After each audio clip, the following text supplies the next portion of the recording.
Tiffany is here, the former teen queen, ruled the charts, and 3 decades, I can't believe it's 3 decades on, is performing her biggest hit at the Rewind festivals, aren't you, this summer, all sorts of places. Well, it was her iconic cover version of I Think We're Alone Now, released back in 1987, that took her to the top of the charts and made her such a huge pop icon. Such a great song, still sounding great now. It's so much fun. I mean, the song just has its own life. I'm so forever grateful.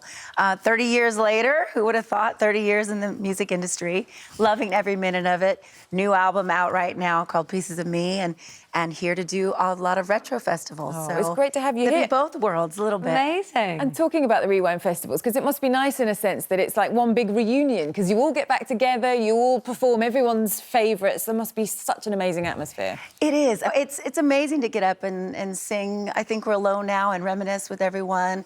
The ballad Could Have Been. I'm also debuting a few new songs as well. So it's a great opportunity to get everybody reconnected with Tiffany. There was something about that decade, wasn't there, when it comes to fashion, when it comes to, I mean, you were talking about the hair, weren't you, that kind of stands out. Like, I mean, you know, the 70s is big, but the 80s has got such a big identity, hasn't it, for that? It does. I mean, for me, you know, I think there was... You could be as plain Jane, which I definitely, you know, I didn't have any fashion training. I didn't even have a stylist back then. I was only 15. So no makeup. I wasn't allowed to have a lot of fun. Crimped hair was about it, maybe a little gloss. When I first got signed, they were having me in clubs in New York. I'm actually from Los Angeles. And the music was doing amazing. Everybody loved the music, but I wasn't even old enough to be in a club. So it really was a problem to, you know, perform the album, get all the promotion behind it. So literally the project was gonna stall out. And it was my A&R guy who thought of the malls. And that's where young kids hung out. That's where I would go on the weekend and just shop and look at clothes that I couldn't afford.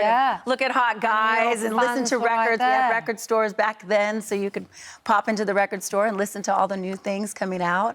It made sense. Quite a time for you going through all the amazing success of that, but also, you know, you had this situation going on behind closed doors with your family where you were divorcing your parents. I mean, how on earth was it when you kind of had all of this going on for you?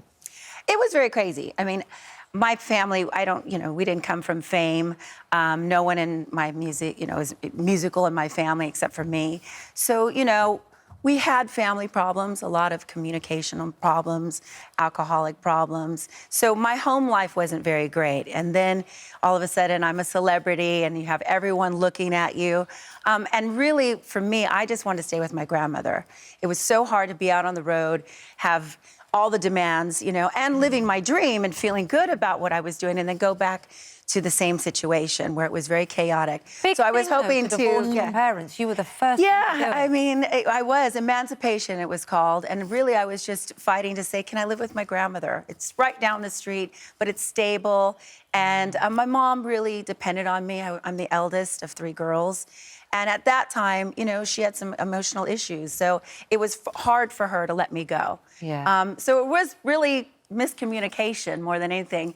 Over the years, my mom and I reconnected, and everything is fine in my family. But it was a hard lesson to learn that you are living your life in the public, and things that you never said are going to be there, or you're going to be misquoted or blown out of proportion. And I think we lived that as a family. It was very hard at the time, but the good thing is that, you know, we're over it now. And you're back and you're performing and everyone loves it. I have a 25-year-old son myself, and he's out living his dream. He's a structural engineer, so I'm back full-time out on the road. Well, he must be very proud of you, I'm sure. I am definitely doing the new music, tiffanytunes.com. Check out all the performances.